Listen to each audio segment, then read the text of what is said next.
लोकतांत्रिक पार्टी का गठन 29 अक्टूबर 2018 को हुआ। 7वां स्थापना दिवस पार्टी अपना बीकानेर के अंदर एक बड़ी रैली के रूप में मना रही है 29 अक्टूबर 2025। और बीकानेर संभाग का चूरू एक महत्वपूर्ण जिला है, किसान बाहुल्य जिला है। और चूरू, हनुमानगढ़, गंगानगर के अंदर मैं प्रेस कॉन्फ्रेंस करूंगा। आज चूरू के अंदर आप चूरू जिले के नौजवानों को रैली में आमंत्रण देने के लिए आया हूँ, चूरू जिले के किसानों को रैली में आमंत्रण देने आया हूँ। और उसके बाद हमारा मुद्दा रहेगा कल गंगानगर हनुमानगढ़ का मेरा कार्यक्रम है। ये 29 अक्टूबर की रैली है। ये राजस्थान के अंदर जिस तरह 1857 की क्रांति की अंग्रेजों के खिलाफ, उसी तरह राजस्थान के नौजवान किसानों का अंदर नई ऊर्जा का संचार करेगी। और 7वें वर्षगांठ में 7 संकल्प के साथ राष्ट्रीय लोकतांत्रिक पार्टी आगामी 3 साल का हमारा रोड मैप क्या है, इसको लेके जो हमारे 7 संकल्प होंगे वो हम रैली के अंदर 7 संकल्पों की घोषणा करेंगे। हमारी पार्टी का गठन जवान और किसान के लिए हुआ। और खुशी इस बात की है कि पहले हरियाणा, उत्तर प्रदेश और दिल्ली की पार्टियां तो झंडे और चिन्ह लेकर यहाँ के नेता आते थे, और अब राष्ट्रीय लोकतांत्रिक पार्टी यूपी, हरियाणा और दिल्ली के अंदर नौजवान इस पार्टी के फॉलोअर बन गए और इस पार्टी को किसान की देश की सबसे बड़ी मजबूत पार्टी मानते हैं। जब देश में किसान आंदोलन हुआ तब उत्तरी भारत के अंदर अगर सबसे पहले मोदी की सत्ता को ठोकर मार के किसानों के लिए कोई आया तो एनडीए की सत्ता छोड़ के हनुमान बहने और उसकी पार्टी किसान के लिए आई। और अग्निवीर के खिलाफ बड़ी लड़ाई अगर किसी ने लड़ी तो आरएलपी ने अग्निवीर के खिलाफ बड़ी लड़ाई लड़ी, बड़ी रैलियां की। और आप देखते हैं रोजाना पार्लियामेंट ऑल पार्टी मीटिंग के अंदर चाहे पहलवान बेटियों का मामला था, देश के अंदर बढ़ते अपराध भुला रहा है। और राजस्थान के अंदर जो हालात बने, राजस्थान के अंदर क्योंकि चूरू किसान बाहुल्य इलाका है और किसान का सबसे होता है कि उसकी जब फसल होती है उसकी समर्थन मूल्य पर खरीद हो। हम एमएसपी गारंटी कानून की मांग लगातार करें। दुर्भाग्य से अभी मूंग और मूंगफली की जो फसल है उसमें धनतेरस को शुरू किया मूंग खरीद और 2 दिन बाद ही बंद हो गया, सर्वर ठप हो गया। और ये आप उसके अंदर डालोगे तो कहेंगे पूरी खरीद हो गई हमारी। तो किसानों की 80% खरीद बाकी है। हम दिल्ली के अंदर जो कृषि मंत्री और स्टेट गवर्नमेंट जो एजेंसी दिल्ली खरीदता है सारा माल, तो हम प्रयास ये करेंगे कि जल्दी से जल्दी किसानों की खरीद चालू हो। ये हमारे प्रयासों का परिणाम है। पहले 25 क्विंटल समर्थन मूल्य पर खरीद होती थी एक किसान की, अब उसको राइडर हटा के 40 क्विंटल 40 क्विंटल तक एक किसान की खरीद हो सकती है। लेकिन ये खाली आंकड़े बता रहे हैं। बाजरा जिसका समर्थन मूल्य घोषित किया गया, लेकिन पुरानी जो कांग्रेस सरकार थी यहाँ पे तब बीजेपी वाले आरोप लगाते थे कि बाजरे की खरीद चालू करो, खरीद चालू हो। 2 साल हो गए। चूरू में खूब बाजरा होता है, नागौर में खूब बाजरा होता है, बीकानेर में बाजरा होता है, लेकिन दुर्भाग्य से बाजरे की समर्थन मूल्य पे खरीद चालू नहीं हुई। क्या नेताओं को नहीं दिख रहा आपने यहाँ?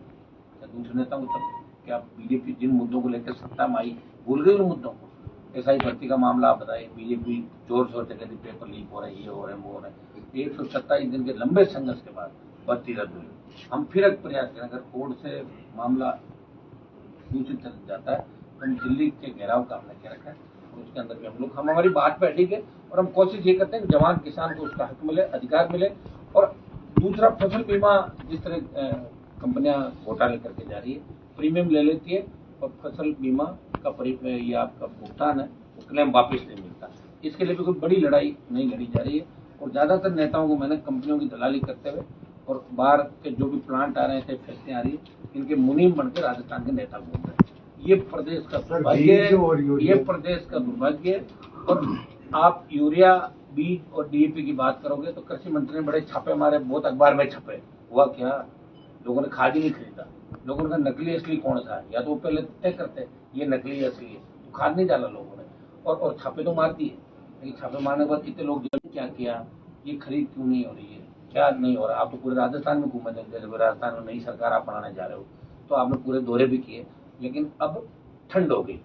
और जो कल पुलिस की सूची आई, पहले मैं एक बार मेरी बात करता हूँ, जो कल पुलिस की सूची आई है उस सूची में डीजी को छोड़ के, डीजी चूंकि पहले बन गए भले आदमी, लेकिन डीजीपी के इर्द गिर्द जो टीम तैयार हुई है, एक नया पीएचक्यू तैयार हो गया, एटीएस, एसओजी, एसीबी, आप देख लीजिए कैसे। और इधर क्राइम से लेके जेल, ये एसीबी से लेकर आईजी जो रेंज के अंदर तैनात हुए तमाम, उसमें आप देख सकते हैं अगर यही हालात रहे तो मुझे लग रहा है कि क्राइम की जरूरत क्रिमिनल को पड़ेगी नहीं, पुलिस खुद ही क्राइम चालू कर देगी जल्दी। ये सारे वो लोग अच्छे पदों पर बैठ गए जिनके रिकॉर्ड अच्छे नहीं थे और सारे बीजेपी को पकड़ते हो, जो बड़े लोग बाहर से बैठे थे उनके लिए क्या कर रहे हो आप? स्टेट में गवर्नमेंट आपकी, दिल्ली में आपकी, इंटरपोल की मदद लो, आप लाओ लोगों को। एक भेद का वातावरण पैदा होना चाहिए। पुलिस का खौफ, कानून का खौफ कैसे हो? खौफ है ही नहीं। किसी चूरू के रास्ते सारी दारू गुजरात जाती है, हरियाणा की शराब, सब ज्यादा शराब तस्करी इसी इलाके से होकर निकलती है। तो आप ये बताएं कि कौन ठीक करेगा इसको? कांग्रेस करेगी या बीजेपी करेगी? लोग तो वोट डालते डालते लोगों को कितने साल हो गए। असम बीजेपी बनी, उससे पहले कांग्रेस और दूसरी पार्टियों का राज रहा है यहाँ पे। लेकिन दुर्भाग्य से दोनों पार्टियां एक दूसरे के भ्रष्टाचार पे वोट डाल दी। आज मैंने 2 अखबारों की अलग अलग खबर पढ़ी, जिसमें एक तरफ बच्चों का पाउडर दूध बेच रही है, एक स्टिंग था, और दूसरे में किस तरह नगर निगम आपका जेडीए जयपुर और दूसरे लोगों ने भूमाफियाओं को परोस दी कॉलोनियों की कॉलोनियां। तो ये आप लोकतंत्र के चौथे स्तंभ, आप मामला उठा ही सकते हो, लेकिन सारी कार्रवाई आपके हाथ में। जनता को जागरूक होना पड़ेगा। और जनता जागरूक कैसे होगी? जो भी घटनाएं पहले हुई, चाहे बढ़ते अपराध हो, चाहे गैंगवार की घटना हो, हमेशा हमने जो भी पीड़ित था उसका पक्ष लिया, और अपराधी चाहे किसी भी जाति का रहा, हमने उसका विरोध किया। अपराधियों को उनके अंजाम तक पहुंचाया, सलाखों के पीछे पहुंचाया। और आरएलपी पार्टी का गठन यूथ और किसान, इसके लिए हुआ। जब जब जवान किसान को आवश्यकता पड़ी, हम सड़क पर मिले और सत्ता छोड़कर सड़कों पर लगातार संघर्ष करें। एक दिन भी लोग नहीं कर सकते। और बड़ी से बड़ी ताकतों को ठीक किया, और आगे भी प्रयास करेंगे नए राजस्थान का निर्माण हो, जहाँ जवान को डिग्री से पहले रोजगार की गारंटी मिले, अपराध घटे, महिलाएं हमारी बेटियां सुरक्षित रहे, रात को 12 बजे निकले तो मजा ले, कोई सामने देख ले। और कर्ज मुक्त किसान हो, टोल मुक्त राजस्थान, सशक्त लोकायुक्त राजस्थान करना चाहते हैं। जिस तरह बजरी माफिया का आतंक पिछले 5 साल कांग्रेस सरकार के अंदर है, वो दूसरे तरीके से हो गया। तो किसान को उसका कुछ भी नहीं मिल रहा है। जमीनें सस्ती दर पर, मेगा आप हाईवे जा रहे हैं, एक्सप्रेस वे निकल रहे हैं, रेलवे लाइनें निकल रही है, फैक्ट्रियां आ रही है, रोजगार नहीं दे रहे हो। डीएलसी आपकी बहुत कम है। पंजाब हरियाणा की डीएलसी देखो, अगर उनका मुआवजा देखो तो आपका तो ऊंट के मुंह में जीरे के समान है। तो कौन रखवाली करेगा? इसको लेकर राष्ट्रीय लोकतांत्रिक पार्टी जन जागरूक करेगी, और आगामी 3 साल हम इसी तरह सड़कों पर लड़ते रहेंगे, और राजस्थान के जवान किसान को उसका हक और अधिकार। तो आपने सर ये कहा कि 3 साल तक लड़ते रहेंगे, और पहले भी आपका एक बयान सुना जिसमें कहा कि 2028 तक ही मेरी लड़ाई है। 28 तक लड़ाई इसलिए साहब, 28 के बाद उम्र बढ़ रही है ना हमारी। लड़ाई चालू कब की थी ये बताओ? 98 से 28, 30 साल हो रहे हैं। तो और क्या 300 साल उम्र थोड़ी होगी मेरी? तो लड़ाई लड़ना ही पड़ेगा। लेकिन लोग लोकतंत्र के अंदर सर गिराए जाते हैं। जनता की ताकत से हम आंदोलन में जीत हासिल कर सकते हैं, लेकिन जनता के हक के फैसले जब ले सकते हैं जब हमारे विधायक जीत के राजस्थान की विधानसभा। कहीं न कहीं मानते हैं आपकी अनुमान देने वाले की पार्टी कमजोर है संगठनात्मक? देखिए, यहाँ क्योंकि राजस्थान के लोगों का माइंड सेट है ना, उनको कांग्रेस और बीजेपी नई बात बहुत दिन 10 दिन भूल जाते हैं। अब जैसलमेर की जो दुर्घटना हुई भूल गए लोग, बस की जो त्रासदी दूसरी जुड़ जाए, अगली कौन सी हुई। यहाँ लोगों को हरियाणा, पंजाब, दिल्ली, यूपी को स्टडी करना चाहिए, उनकी हिस्ट्री को स्टडी करना चाहिए। हिस्ट्री स्टडी अगर करेंगे तो निश्चित रूप से जवान तैयार है, लेकिन वो भ्रमित है किधर जाऊँ किधर नहीं जाऊँ। संसाधन की बहुत बड़ी आवश्यकता होती है। हमारी पार्टी ने कोई इलेक्ट्रल बॉन्ड नहीं खरीदे, 1 रुपया नहीं लिया सिंगल खड़े होकर मुझे चंदा दो, मैं मेरी पार्टी डूब रही। मैंने आज तक नहीं किया। हर पार्टी चंदा लेती है और चंदे से ही पार्टियां चलती है, लेकिन आज तक हमने, आप देखोगे इतनी रैलियां, लोग जाते हैं साधन सारे अपने आप लड़ रहा हूँ सड़कों पर, भूखा प्यासा एक लड़के। और मैं चाहता हूँ दिल्ली में जो उंगली उठती है ना हमारी तरफ, क्या तुम राजस्थानी कुछ नहीं कर सकते? तुम्हारा तो माइंड सेट है कांग्रेस बीजेपी। हम ये चाहते हैं कि राजस्थानी बहुत कुछ कर सकते हैं। ये लड़ाई में लड़ रहा हूँ देश। मुद्दे क्या रहेंगे? रैली का तो हमारा कार्यक्रम है 7वां स्थापना दिवस, और 7 संकल्प हम लेंगे उस दिन। ये 7 संकल्प हमारे हैं, इनमें कुछ पहले के होंगे और कुछ आगे। 7 संकल्प के साथ हम नए राजस्थान का निर्माण करना चाहते हैं। ये आंदोलन नहीं, ये रैली कि राजस्थान में कांग्रेस बीजेपी के अलावा भी तीसरी ताकत खड़ी हो। ये राजस्थान, ये हमारा 7वां जो वर्षगांठ है, जिसको हम मजबूत तरीके से बीकानेर के अंदर मना रहे हैं। इसलिए मना रहे हैं कि बीकानेर, चूरू, गंगानगर, हनुमानगढ़ ये किसान बहुल इलाके हैं। हमेशा आंदोलन भी यहाँ पर हुए, चूरू की भी मजबूत तस्वीर रही, बड़ा आंदोलन हुआ यहाँ।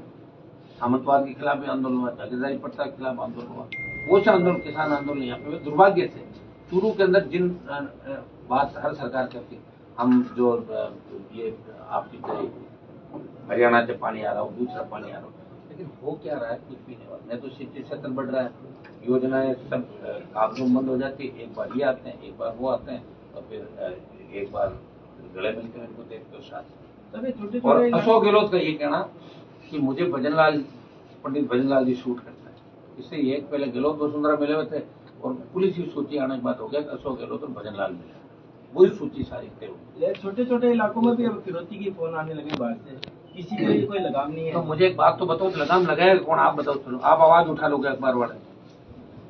पुलिस में तो वही सिस्टम, आप देखो, ये तो हमने थानेदारों की भर्ती अगर रद्द नहीं कराते तो 600 ऐसे बदमाश और आ जाते, क्या करते हैं तो थाने से ही अपराध चलाते, जो खुद पेपर 50 लाख में लेके आए, वो तो 5 करोड़ वसूल तक इसमें निर्दोष भी मारे गए। निर्दोष हमेशा ही मारा गया। नई बात क्या है, सुनो मेरी बात, ऐसे मैं मारा गया 25 साल से, मैं मंत्री बनता 4 बार, फिर मैं मारा गया, तुम्हारा थोड़ी गया, मेरा लक्ष्य दूसरा है। उनको वापस तैयारी कर लेनी चाहिए ना, वो क्यों ऐसे परेशान हो रहे हैं? और थानेदार बनने का उनका उद्देश्य कोई सेवा थोड़ी है, 80% का उद्देश्य है लूट खसोट करना। अच्छा, अंतर के जो उपचुनाव है उसको लेकर उसमें अभी हमने तय नहीं किया क्या करेंगे, लेकिन कांग्रेस बीजेपी के खिलाफ हम अपील करें। सर क्या आपको समय लगेगा, आपको लगता है सर 2-3 दिन बाद तय करेंगे। सर आपको लगता है कि बिहार चुनाव के रिजल्ट यहाँ भी उथल पुथल करेंगे? अब पता नहीं कौन क्या करेगा, हम तो सरकार में आ नहीं रहे। अपना राजस्थान हम तो चाह रहे हैं भजन लाल जी अगर यहाँ से छुटकारा मिल जाए भजन लाल जी, तो राजस्थान ठीक होता। क्योंकि भजन लाल के आने के बाद जिस तरह की घटना है राजस्थान में, जहाँ जहाँ ये गए वहाँ बंटा धार के इन्होंने कहीं भी गए, कुंभ के मेले में गए, चाहे दूसरी जगह, तो मैं तो भजन लाल मुक्त राजस्थान जल्दी हो, क्योंकि इनको कुछ भी पता नहीं। शिखर अग्रवाल फाइल का आखिरी पन्ना इनके सामने देता है, चिड़ी मार दो भजन लाल, आगे नहीं पड़ता, आगे क्या लिखा कुछ नहीं पता है। वसुंधरा पुलिस राज्य की का सूची भी आई है, इसको ध्यान नहीं होगा, एक आध आदमी लगा लिया होगा। वसुंधरा राज्य का भविष्य किस तरह से देखते हैं? किसका भविष्य किसने देखा है साहब? हम तो, हमारा भविष्य क्या है ये पता थोड़ी, कल क्या होगा वो जनता का हाथ में है। अभी तो वसुंधरा जी की जो हालत है, इससे बुरी हालत नहीं हो सकती कि पर्ची उनसे ही खुलवाई, और ऐसा आदमी की पर्ची खुलाई जिनका वो नाम नहीं जानते थे पहले, बार बार पूछे तुम्हारा नाम क्या है, तुम्हारा नाम क्या है, पार्टी गले में काम करते थे, वो तो उनकी पर्ची उसके हाथ से खुलाई। निकाय चुनाव में भी आपकी पार्टी है? 100% पार्टी है ही नहीं दूसरी, कांग्रेस बीजेपी आप देख नहीं रहे हो, लाखों फॉलोअर ऐसे थोड़ी घूमते किसी के पीछे। ये बच्चों की उम्मीद है राष्ट्रीय लोकतांत्रिक पार्टी, ये कह रहा है कि हम राजस्थान को बदलेंगे, क्रांति की शुरुआत अब हम करेंगे। हो सकता है कि 18 में 3 के बाद 23 में 1 पे हम रहेंगे, लेकिन वोट हमारा 1 लाख बढ़ा था और हम लड़ रहे हैं सड़कों पे, हर जाति वर्ग के लिए लड़ रहे हैं। अभी सूरजमाली का मामला आपने देखा होगा, मेवाड़ के अंदर अशोक गहलोत गए थे, न्याय नहीं मिला, मैं गया, न्याय दिला, गया दूर। तो जहां भी जाता हूँ मेरी ड्यूटी है कि मैं हर वर्ग हर जाति को न्याय दिलाता हूँ। मुझे याद करें क्योंकि राजस्थान बहुत बड़ा भूभाग, प्रयास में करता रहता हूँ। चूरू भी लंबे टाइम बाद आया हूँ, लेकिन चूरू में सरदार से सुजानगढ़ के उपचुनाव में बड़ी ताकत चूरू के लोगों ने मुझे दी, आगे भी देंगे। तमाम रैलियों में हजारों लोग यहाँ से आते हैं चूरू, तो वो ताकत ही दे सकता। हनुमान जी संघर्ष करो, हम आपके साथ। चूरू के इस युवाओं की जोश को आप संगठन में कैसे बदलेंगे? बदलने का आप देखना, सारा बदलाव मुझे ही करना है, और मैं तो चाहता हूँ कुछ पत्रकार भी शामिल हो, आप मेरे साथ आओ। आगामी देखिए शुरू करना ही पड़ेगा, क्योंकि आप पार्टी जब बड़ी थी दिल्ली में, तो कांग्रेस बीजेपी से परेशान सारे लोग एक जगह आ गए थे। यहाँ भी आना चाहिए हर वर्ग को, हर जाति को, क्योंकि अब राजस्थान को बदलना, जब बड़ी लड़ाई आती है ना, गांव में 2 गुट होता है, लेकिन जब गांव पर अटैक होता है तो सारे एक साथ हो जाते हैं, गांव को बचाने के लिए, समाज को बचाने के लिए, धर्म को बचाने के लिए। तो राजस्थान को बचाने के लिए सर्व समाज को आगे आना है, नहीं तो उनकी आने वाली पीढ़ी राजस्थान के लोगों को माफ नहीं करेगी, चाहे वो कहीं भी बैठा हो। उनको सबको मिलकर राजस्थान को बदलना होगा। बाकी यही जो आएंगे, इनके भाई भजन लाल भाई रामलाल आ जाएगा, उधर भाई श्यामलाल आ जाएगा, फिर गहलोत आ जाएगा, तो उनका भाई सचिन आ जाएगा, तो कहां से अच्छा लाओगे कहां से? चलो बताओ मुझे। आदमी अब कहां का अवतार लेगा क्या धरती पर? इन्हीं में से आएगा। तो आप इनको हटाओ, ऐसा व्यक्ति लाओ या ऐसी पार्टी लाओ। हम ये नहीं कह रहे हमको सीएम बनना, हमने तो कहा कि दूल्हे टंके हो तो हम बगल में बैठ जाएंगे, हम तो सीएम के बगल में बैठ जाए। ऐसे हालात राजस्थान के अंदर नहीं रहे, हालात ठीक कर सकता। सर जैन जी का समर्थन भी किया आपने? ये जैन जी जो है उसके समर्थन में भी आपने कहा कि राजस्थान में भी जैन जी जैसा आंदोलन हो सकता है। दिख नहीं रहा है और क्या होगा? यही होगा राजस्थान में, देश में होगा। ये हालात अगर है ना, बेकारी, बेरोजगारी, भूखमरी।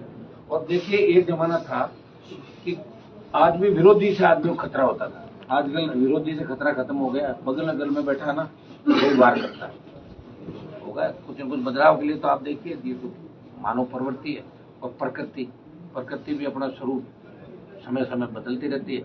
जब आप ज्यादा छेड़खानी करते हो तो केदारनाथ, उत्तराखंड, अभी जैसे हालात हुए आपके जगह जगह, चाहे बाढ़ हो, भूकंप हो, तो ये आते रहते हैं। और नौजवान भी आखिर कब तक दबा रहेगा? निश्चित रूप से राजस्थान से एक बड़ी क्रांति का आगाज होगा, और अब की बार जो आंदोलन देश के अंदर होगा नौजवानों का अग्निवीर के खिलाफ, उसका नेतृत्व राजस्थान के नौजवान करें। 2008 में हनुमान बेनीवाल रहता है जाट नेता, 2013 में किसान नेता, 2018 के बाद में खुद की पार्टी लेके आता है तो कहता है कि साथ और जाट और सब सर्व समाज। ये जाट नेता ये किसने कहा? ये मैंने ऐसे नहीं कहा होगा, आप ही बना देते हो खुद ही नेता। सुनिए मेरे को, ये मीडिया खुद ही बनाता है, ये कौन सा नेता क्या? आपको भी पता है जिनकी हिस्ट्री क्या क्या थी, वापस आप तैयार करके उनको सही करके भेज देते। भाई ये सवाल मैं पूछ रहा हूँ कि ठीक हो कि नहीं पूछे।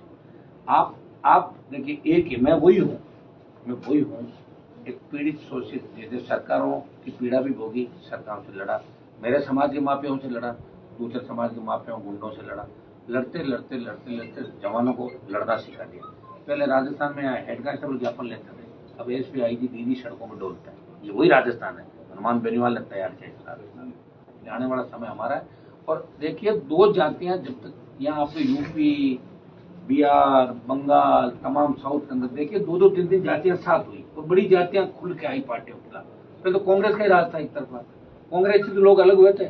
आप आंध्रा और ये जो तेलुगु पार्टी बनी है, बिहार, यूपी तो पूरी कांग्रेस की थी, लेकिन कांग्रेस से लोग अलग हुए। यादव के साथ मुस्लिम आया, मायावती के साथ मुस्लिम आया, यहाँ भी जाट के साथ ब्राह्मण भी आएगा, जाट के साथ मेघवाल मुस्लिम आएगा, एक बराबर की जाति आएगी, तब और जातियां आएगी। सामाजिक समरसता यही है। हमें थोड़ी कह रहे सारे विधायक कैसे बनाता हूँ, तो दूसरी जातियों को विधायक बना रहे हैं ना, समय समय पे वोट डाल ही रहे। मेरे पिछली बार 3 विधायक थे, जिनमें 2 शेड्यूल कास्ट के थे, तीनों में से एक मैं था। और अब की बार भी जो टिकट हमने दिए हैं, आप उनकी एक ढंग से देखो। हमारे पास संसाधन नहीं है, साधन नहीं है, लेकिन लोग अपने अपने साधनों के साथ देखिए मुझे ताकत देने के लिए हमेशा SI भर्ती में एक आह्वान किया, लाखों लोग जयपुर पहुंच गए गर्मी के अंदर, तो अंदाज लगा सकते हो लोग बदलाव चाहते हैं, बस उनको सिस्टम नहीं दिख रहा। तो सिस्टम हम लोग मिलकर बनाएंगे, आप लोग भी मदद करो मेरी। विधानसभा चुनावों में प्रचार के लिए चूरू जिले में कहीं भी हनुमान बेनीवाल नहीं दिखाई दिए। विधानसभा चुनाव तो लड़े थे ना सरदार शहर और सुजानगढ़ उपचुनाव लड़े थे। उपचुनाव थे सर, उस वक्त हमारी शायद कौन था भाई अपने कैंडिडेट? दिनेश जी। हाँ, उसको समय नहीं मिला, सही कह रहा आप। हमारा हेलीकॉप्टर वाला धोखा देकर भाग गया था, उसके खिलाफ एक FIR कराई है। 10 दिन वो पैसे लेके भाग गया। तो हमें भी लोग धोखा दे देते हैं, जनता को क्यों नहीं देते? तो हेलीकॉप्टर आ जाता तभी तो आरोप तो ये लग रहे हैं कि जाट नेता होने की वजह से आप नहीं आएगा। अरे नहीं, तो आप प्रचार मेरे खिलाफ जाट ही लड़ता है चुनाव, ऐसा कुछ भी नहीं है। अच्छे लोग जहाँ भी हैं उनके साथ में तैयार करो।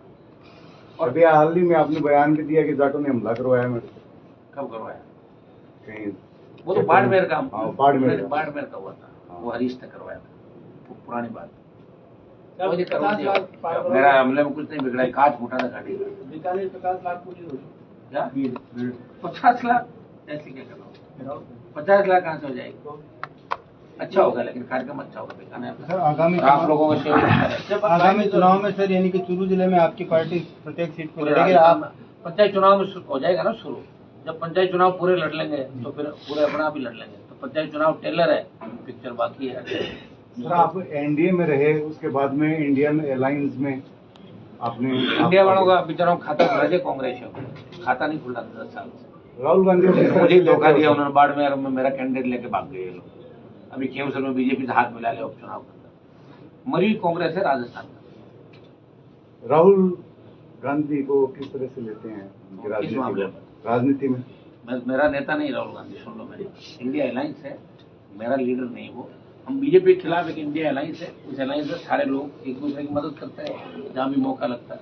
लेकिन कांग्रेस से मेरा यहाँ राजस्थान में उनके साथ तो अनुभव, उनको पूछो जो उनके साथ रहे, मैं साथ रहा नहीं राहुल गांधी। लोकसभा में मोदी भी बैठते हैं, राहुल गांधी भी बैठते हैं। अभी अनुभव उनको पूछो जो उनके बहुत करीब रहे, मैं करीब नहीं रहती, लेकिन मुझे अनुभव का पता नहीं। ये तो उनके साथ जो रहता है ना, उनको पूछो उनके अनुभव। आप बड़े MP साहब को पूछो, वो है ना कांग्रेस के अंदर, उनको पूछो अनुभव राहुल गांधी के साथ। मैं तो वो हूँ अलायंस के अंदर, वहां मैं खड़ा रहता हूँ लोगों से, लेकिन अनुभव चूंकि मेरी कोई उनसे नजदीक है नहीं राहुल गांधी से। धनखड़ साहब ने इस्तीफा दिया, उसको लेकर उसके बाद वो बोले ही नहीं। मैंने तो कहा था भाई बोल के बताए, अगर तकलीफ में तो हम साथ हो जाएंगे, तकलीफ में नहीं है तो अपने घर जाओ छुट्टी, कोई दूसरा आएगा आता रहेगा जाता रहेगा तो बढ़ावा से। तो हमने वोट दिया था धनखड़ को, उसे मुख्य राष्ट्रपति के अंदर बीजेपी के साथ नहीं था, फिर भी धनखड़ को वोट दिया, राजस्थान के थे फिर वोट दिया। तो राजस्थानी भाषा की मान्यता को लेकर सर कोई भी पार्टी कुछ नहीं करती है, तो आप फिर भी लोग वोट दे रहे हैं ना पार्टियों को, नहीं पूछ रही, फिर पब्लिक वोट दे रही है। पब्लिक को गुस्सा आना चाहिए ना। मैं तो कर लूंगा और कह दूंगा राजस्थानी भाषा, फिर 15 बार उठा लूंगा मामला, 10 बार उठा लूंगा, लेकिन जनता जो वोट दे रही ये पूछे लोगों को कि आप हमारे लिए क्या कर रहे हो। नेताओं को हर गाँव में पूछे, तब नेता इसका जवाब दे, क्योंकि मेरी कोई सरकार थोड़ी थी जो मैं करूंगा। अगर मेरी सरकार रहे, मेरी हिस्सेदारी, तो निश्चित रूप से एक झटका लगे भी करना चाहिए, लेकिन फिर भी राजस्थानी भाषा को मान्यता के लिए लोकसभा प्रमुखता से मामले को दोबारा इस बार सदस्य चलेगा, उसमें उठाएंगे। चूरू जिले मान्यता में मिल है, रही चूरू जिले में हैं आप, और राजेंद्र राठौड़ का टावर नेता चूरू से आते हैं भाजपा में। अब हार गए ना, वो हार गए, फिर क्या हारने के बाद वो आपके नजदीक बन गए। मेरे तो आप नजदीकी हो जाता मैं तो सारी नजदीकी है राजस्थान, सारी पार्टियां थोड़ा कांग्रेस बीजेपी सभी नजदीक मानती हूँ। आप गैप मत दिया करो। सर चूरू में एक ही विधानसभा है जिसमें भाजपा काबिज है, चूरू जिला मुख्यालय पर हरलाल साहब। फर्जी डिग्री प्रकरण चल रहा है उनके खिलाफ, सरकार की याचिका को खारिज कर दिया गया है। वो तो मामला कोर्ट में आता है, उसका फैसला कोर्ट करे, अपन क्या करें। वो तो न्यायालय जाने, सरकार जाने, उसमें हम क्यों पड़े। कांग्रेस जाने जो उनके सामने आ रही है, ये मेरा ठेका थोड़ी दम था। वो कहाँ गया कांग्रेस वाला जो आ रहा था उनके सामने, उनको आना चाहिए ना सड़कों पर। कांग्रेस पार्टी क्या कर रही है चूरू में, मुझे तो मरी हुई लग रही कांग्रेस चूरू में, खाली जीत के चले गए। यहाँ लोगों के लिए क्या करें, उनको करना चाहिए ना, ये जवाब उनको देना चाहिए। मेरी पार्टी तो लड़ी नहीं थी यहाँ पर, अगर लड़ी भी मैं प्रचार करने नहीं आ पाया था तो हमारे बहुत कम वोट आए होंगे यहाँ पर।